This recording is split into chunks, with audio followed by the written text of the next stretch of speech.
Assalamualaikum warahmatullahi wabarakatuh. Alhamdulillah. Alhamdulillahilladzi lahu ma fis samawati wa ma fil ard wa lahul hamdu fil akhirah wa huwal hakimul khabir. Asyhadu an la ilaha illallah wa asyhadu anna Muhammadan abduhu wa rasuluh la nabiyya ba'dah, amma ba'du. Yang terhormat Dewan Juri yang arif lagi bijaksana, yang saya hormati bapak-bapak, ibu-ibu, dan tak ketinggalan pula teman-teman yang senasib dan seperjuangan dengan saya. Puji syukur kehadirat Allah Subhanahu wa Ta'ala, Tuhan semesta alam yang meninggikan langit tanpa tiang penyangga, menghamparkan bumi tanpa pondasi. Allah penguasa jagat raya yang menciptakan makhluk dalam yang indah rupawan. Allah maha pengasih yang tak pernah pilih kasih. Allah maha penyayang yang kasih sayangnya tak terbilang. Untayan salawat dan salam kita curahkan kepada arwah junjungan alam Nabiullah Muhammad sallallahu alaihi wasallam. Kita hidup di zaman globalisasi, menghadapi era 4.0 atau era industri. Kemudian kita beralih ke daerah 5.0 atau era digitalisasi. Oleh karena itu, saya akan membawakan judul ceramah, yakni Generasi Qur'ani untuk Kejayaan Indonesia.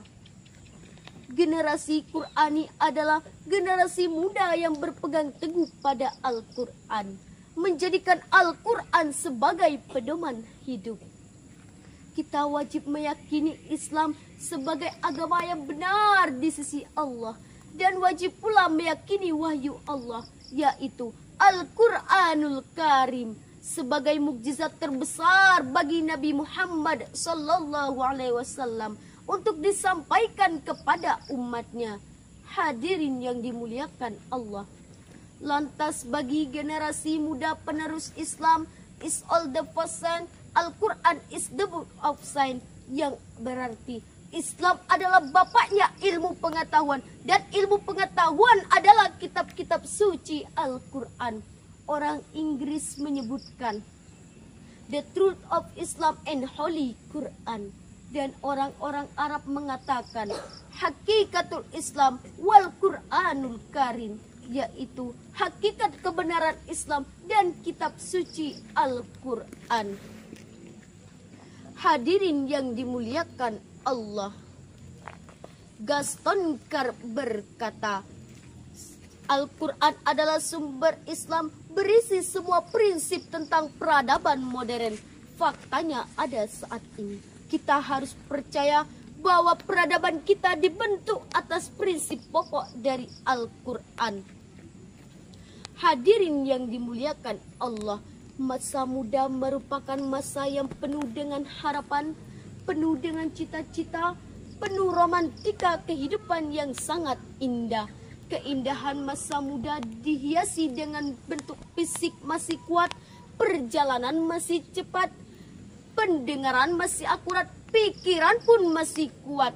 Sebab terbukti sejak dahulu kala hingga saat ini, sesuai dengan fitrahnya menjadi tulang punggung suatu negara, penerus estafet berjuang terhadap bangsa. Sebagaimana Syekh Al-Mustafa Al-Ghazani, seorang pujangga Mesir, berkata, sesungguhnya pada tangan pemudalah terdapat urusan umat, dan pada kaki-kaki merekalah terdapat kehidupan umat. Sebagaimana landasan Al-Quran surah An-Nisa ayat 9. A'udzu billahi minasy syaithanir rajim. Bismillahirrahmanirrahim. Wal yakhshal ladzina law taraku min khalfihim dzurriyyatan ضعافا خافوا عليهم فليتقوا الله وليقولوا قولا sadida. Artinya, dan hendaklah kamu takut kepada Allah, orang-orang yang meninggalkan di belakang anak-anak yang lemah, yang mereka khawatiri terhadap kesejahteraannya. Dan hendaklah kamu bertakwa kepada Allah dan berbicara dengan tutur kata yang benar. Hadirin yang dimuliakan Allah. Profesor Dr. B.J. Habibie mengatakan, setidaknya ada 5 kelemahan yang harus kita hindari, yakni lemah harta, lemah fisik, lemah semangat hidup, lemah ilmu, dan yang paling ditakuti adalah lemah akhlak.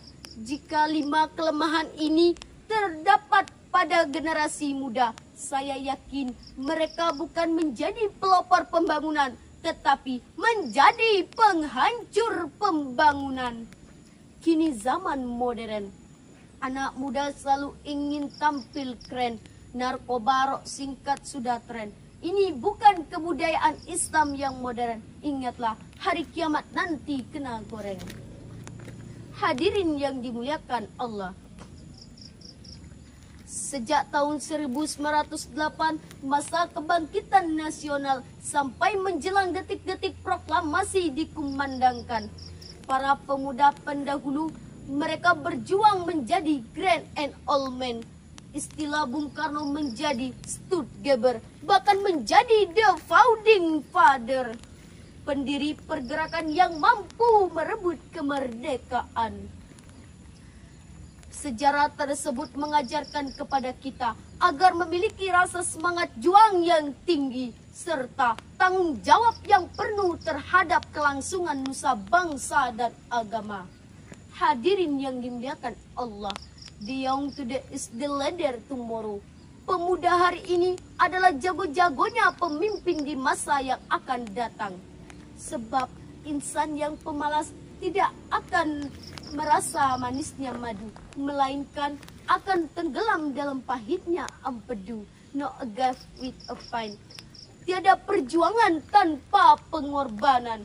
Namun sayang seribu sayang, para pemuda lebih senang bergoyang-goyang, baik buka FB, baca koran, ketimbang membaca ayat-ayat suci Al-Quran. Lebih senang berpoya-poya ketimbang menegakkan agama Allah. Kalau sudah begini, bagaimana masa depan agama Islam nanti? Hadirin yang dimuliakan Allah, sekarang kita sudah terjajah secara teknologi. Ditambah lagi racun yang tinggi membunuh jati diri. Generasi muda saat ini, HP sudah tak terkontrol lagi. Narkoba semakin menjadi virus corona, teguran dari ilahi. Tapi kita tak sadarkan diri. Kalau generasi muda sudah ternodai, apa jadinya negara Indonesia nanti? Na'udzubillahi min zalik. Satu-satunya jalan untuk kembali meraih kejayaan Indonesia adalah membangun generasi muda yang Qur'ani. Dari pidato ini dapatlah saya simpulkan. 1. Untuk membangun negara yang kuat, harus membangun generasi yang tangguh di segala bidang, terutama ilmu, iman, amal, ketakwaan, dan iftek ilmu pengetahuan dan teknologi. 2. Untuk mencapai Indonesia jaya, maka bangunlah generasi muda yang Qur'ani. Demikianlah yang dapat saya sampaikan. Mohon maaf atas segala kekurangan. Saya akhiri dengan sebuah pantun. Kalau Anda pergi ke Gang Pemuda, jangan lupa membeli pewangi. Kalau Anda ingin Indonesia jaya, maka bangunlah generasi muda yang Qur'ani.